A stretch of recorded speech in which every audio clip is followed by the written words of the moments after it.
Fine guys. Passive की series थी। Passive की सीरीज़ में हम आज करने जा रहे हैं past perfect tense. Past perfect tense का कहाँ इस्तेमाल होता है गाइस? पैसिव में, वो भी पैसिव में कभी कभार इसका इस्तेमाल हो सकता है। इट मीन्स कि हम इतना ज़्यादा इसका इस्तेमाल नहीं कर सकते। कौन पास्ट की कहानी को प्रेजेंट में कुछ इस तरह बयान कर सकता है कि जो है ना इसमें पैसिव का इस्तेमाल करे। हम अक्सर पैसिव बोलते हैं और पैसे भी सोचते हैं, लेकिन क्या करते हैं हम लिखते समय, जब हम लिखते हैं तो पैसिव नहीं लिखते। ऐसा क्यों होता है हमारे साथ? ऐसा नहीं होने चाहिए। जब हम पैसिव सोचते हैं, पैसिव बोलते हैं, तो लिखना भी एटलीस्ट हमें जो है ना वो पैसिव ही चाहिए। क्यों हम एक्टिव लिखते हैं? तो कभी कभार रिटर्न टेस्ट्स में जो भी स्टूडेंट्स होते हैं वो यही गलती कर बैठते हैं। सोचते हैं अपने दिमाग में पैसिव, लेकिन जो है ना लिखते समय वो एक्टिव ही लिखते हैं। तो ये चीज़ें अपनी माइंड से निकाल दो बिल्कुल। तो आज मैं पढ़ाने जा रहा हूँ आपको पास्ट परफेक्ट का पैसिव। सिचुएशन में आपको देता हूँ गाइस, फिर आप इसका इस्तेमाल जहाँ पे करना चाहो तो कर सकते हो। इस किस्म के सिचुएशंस आपको ऐसे ही पास्ट में मिलेंगे। तो पास्ट में क्या होता है गाइस, यहाँ पे मैं आपको बताऊँ कि मैं आपको एक सिचुएशन दे रहा हूँ। 1 minute, I change this colour. Okay, तो सिचुएशन कुछ इस तरह है। यहाँ पे एक घर है, ठीक है, एक घर है। अब क्या होता है कि इस घर में एक किचन है और इस किचन में क्या कर रहा है,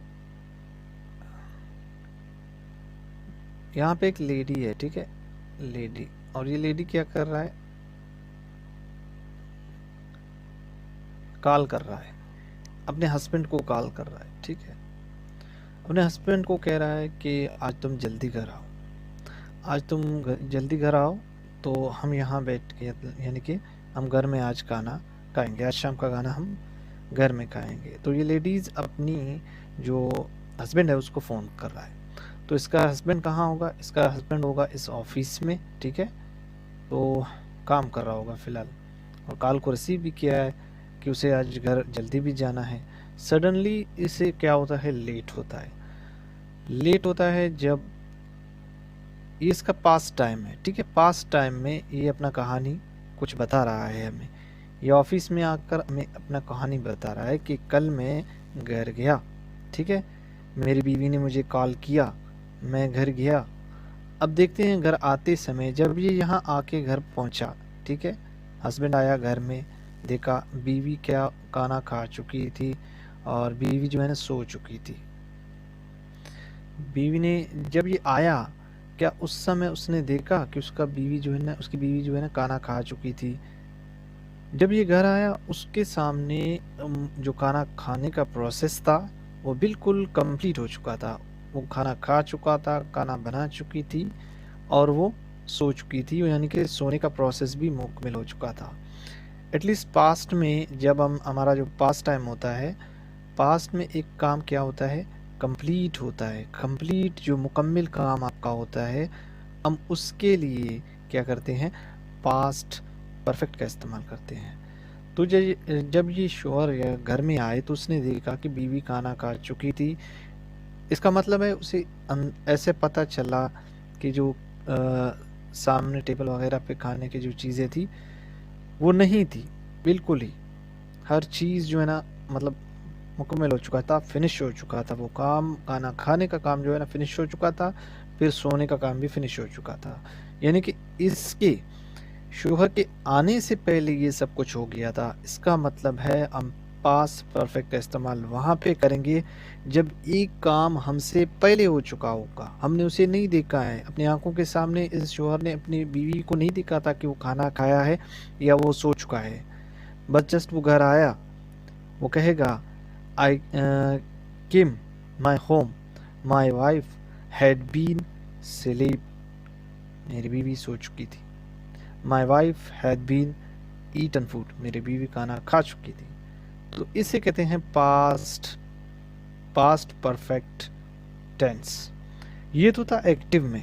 अब ये अपनी कहानी को यहाँ ऑफिस में आकर कुछ इसी तरह बताएगा कि यार मैं कल घर गया तो मेरी बीवी ने जो है ना मुझे कॉल किया, मैं घर गया।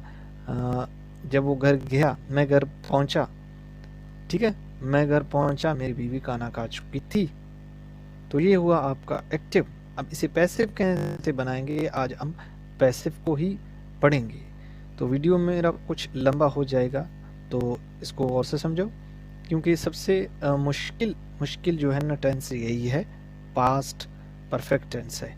अक्सर इसे समझने में बच्चे गलती करते हैं। क्यों गलती करते हैं? क्योंकि वो ये नहीं समझते कि पास्ट परफेक्ट का इस्तेमाल कहाँ होता है, पास्ट में कैसे इसका इस्तेमाल होता है। तो पास्ट में एक चीज़ आपके जाने से पहले हो चुका होगा, ठीक है, तभी आप इसका इस्तेमाल कर सकते हो। फाइन गाइस, ठीक है। अब देखते हैं इसका पैसिव कैसे इस्तेमाल होता है। तो सबसे पहले मैं लिखता हूँ यहाँ पे पैसिव पास्ट परफेक्ट टेंस, और इसका जो हेल्पिंग वर्ब क्या होता है, हेड, और ये इसका हेड है हेल्पिंग वर्ब।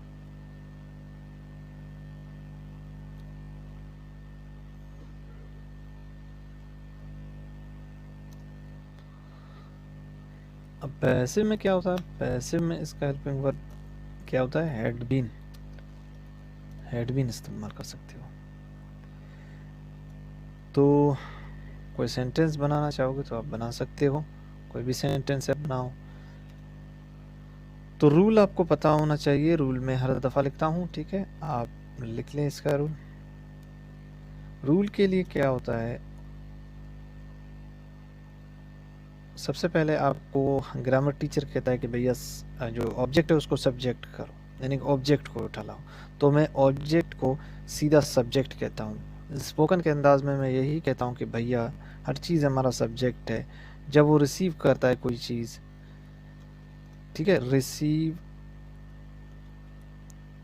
करता है कोई चीज़, तो वो मेरा बन जाता है सब्जेक्ट, ठीक है। यानी कि जब वो रिसीव करता है तो वो ऑब्जेक्ट है। सब्जेक्ट कोई चीज़ रिसीव करता है तो वो ऑब्जेक्ट है। अगर वो कोई चीज़ करता है तो वो डूअर है। तो मैं उसे इस तरह कहता हूँ। तो मैं हैड बीन लगाता हूँ। अगर आपको इनकारिया साथ में मिलाना है तो आप इस तरह बना सकते हो, हैड और बीन के बीच में आप क्या लगा सकते हो, नॉट लगा सकते हो, ठीक है। फाइन, क्लियर है। तो आगे बढ़े। वर्ब की थर्ड फॉर्म, वर्ब की थर्ड फॉर्म के बाद आपको क्या लगाना पड़ता है, बाय लगा के आपको जो ना 1 मिनट ऑब्जेक्ट लगता है। यानी मैं जिस पर काम हो रहा हो हम उससे ऑब्जेक्ट ही कहते हैं, ठीक है। तो परेशान मत हो जाओ, ये वो ऑब्जेक्ट है जिस पर काम होगा, ठीक है।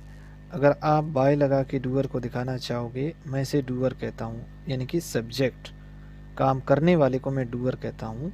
इसे भी आप सब्जेक्ट कह सकते हो। मैं यहाँ पे ब्रैकेट के अंदर लिखता हूँ ताकि आपको कन्फ्यूजन ना हो जाए कि उस्ताद ने यानी कि सर ने 2 मरतबा क्यों लिखा है सब्जेक्ट। तो मैं यही कहता हूँ कि मैं 2 तरह के सब्जेक्ट को जो है ना मानता हूँ। एक वो होता है जो रिसीव करता है, एक वो होता है जो डूअर है, यानी कि करने वाला है, ठीक है। तो ये बन गया आपका फार्मूला सिंपल वाला। अब सवालिया बनाने के लिए आपको सबसे पहले क्या करना पड़ता है, ऐड को लाना पड़ता है। अगर आपको इनकारिया साथ में मिलाना है तो आप कर सकते हो। उसके बाद आप बीन लगा सकते हो। आप इनकारिया करोगे साथ में तो नॉट लगाओ, बीन लगाओ, वर्ब की थर्ड फॉर्म लगाओ, ठीक है। 1 मिनट, ये यहाँ पे और ये सब्जेक्ट के पहले यहाँ पे, ठीक है, और ये यहाँ पे। अब ये बन रहा है आपका कौन सा, सवालिया वाला, यानी कि इंट्रोगेटिव वाला। तो उसके बाद आपको वर्ब की थर्ड फॉर्म के बाद आपको क्या लगाना पड़ता है, सबसे पहले आपको ऑब्जेक्ट लगाना पड़ता है। अगर ऑब्जेक्ट आपके पास है तो आप लगाओ, बाय लगा के आप सब्जेक्ट को ज़ाहिर करो, जो आपका डूअर है, इसे डूअर कहता हूँ मैं, ठीक है। तो उसके बाद आपको सवालिया लगाना पड़ता है। कंफ्यूज मत हो, ऑब्जेक्ट अगर डूअर आपको लगाना है तो आप लगाओ, नहीं लगाना तो नहीं लगाओ, इसका मसला नहीं है, ठीक है। अब यहाँ पे आपका ये बन गया इंट्रोगेटिव। कोई परेशानी नहीं है, इतना बड़ा कोई मसला नहीं है। सबसे पहले आपको हेल्पिंग वर्ब याद होनी चाहिए, ठीक है, टेंसेस के। तो टेंसेस के आपके हेल्पिंग वर्ब याद हैं तो फिर आप आसानी से बना सकते हो। अब एग्जांपल्स आप खुद दे दो कैसे आप बना सकते हो। यानी कि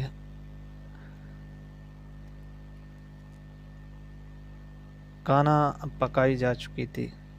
अब किसके हाथों पकाई जा चुकी थी? मेरी बीवी की हाथों पकाई जा सकती है, मेरी अम्मी के हाथों पकाई जा सकती है।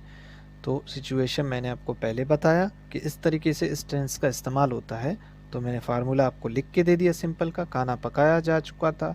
तो आप कह सकते हो जो लोग चुका है, चुकी थी, चुका थी, ये सोचते हैं, तो मैं उनको यही कहता हूँ कि भैया पास्ट में एक काम आपका फिनिश हो गया, ख़त्म हो गया, यानी कि आपकी आंखों के सामने वो काम नहीं हुआ।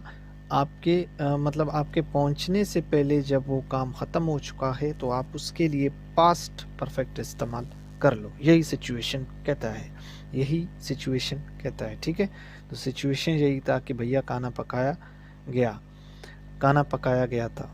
इट मीन्स मेरे आने से पहले खाना पक चुका था। मैंने देखा नहीं था कि किसने पकाया किसने नहीं पकाया, लेकिन मेरी आंखों से मेरे आने से पहले वो काम हो चुका था। तो मैं पास्ट परफेक्ट टेंस का इस्तेमाल कर सकता हूँ। द फूड आप कह सकते हो। मैं एक्टिव नहीं लिखता हूँ गाइस, क्योंकि मैं पैसिव समझा रहा हूँ, तो मैं पैसिव सेंटेंस ही बना रहा हूँ। आप ऐसे मत समझना कि सर एक्टिव नहीं लिख रहा है, डायरेक्ट पैसिव लिख रहा है, ये कैसे हो सकता है। तो जस्ट आप ये खुद जो है ना जान लेना कि मैं पैसिव सीरीज करा रहा हूँ, तो सिर्फ और सिर्फ पैसिव लिखवा रहा हूँ, और वो भी सिचुएशनल इंग्लिश में। The food had been cooked by my wife, या आप जो भी कह सकते हो। ठीक है, आप कह सकते हो माई वाइफ कह सकते हो। अगर आपको ऑप्शनल दिखाना है अगर बाय के साथ, ठीक, नहीं दिखाना है तो आप मत दिखाओ भाई, बस the food had been cooked. आप कह सकते हो my chair had been broken, had been, अच्छा had been broken,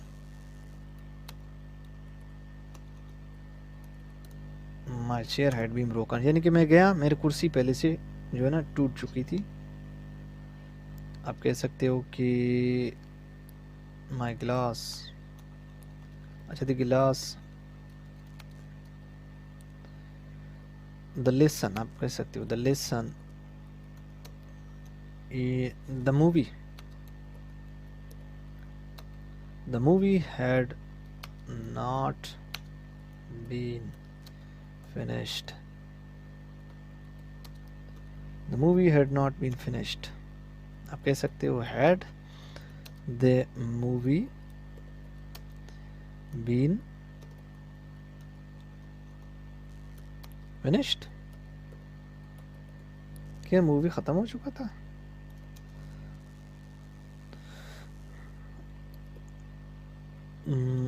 the movie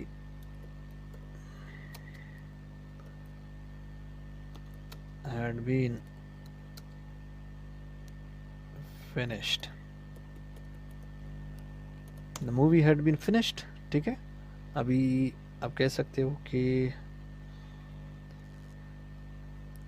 दरवाजे को तोड़ा गया था, या पुलों को तोड़ा गया था, स्कूल के पुलों को तोड़ा गया था।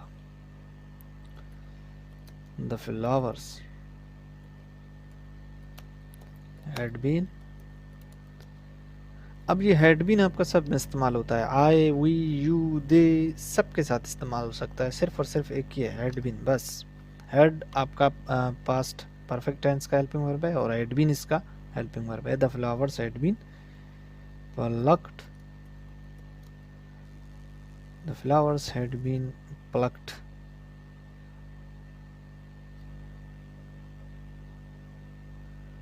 अच्छा, मैंने कहा क्या कहा था कि स्कूल की,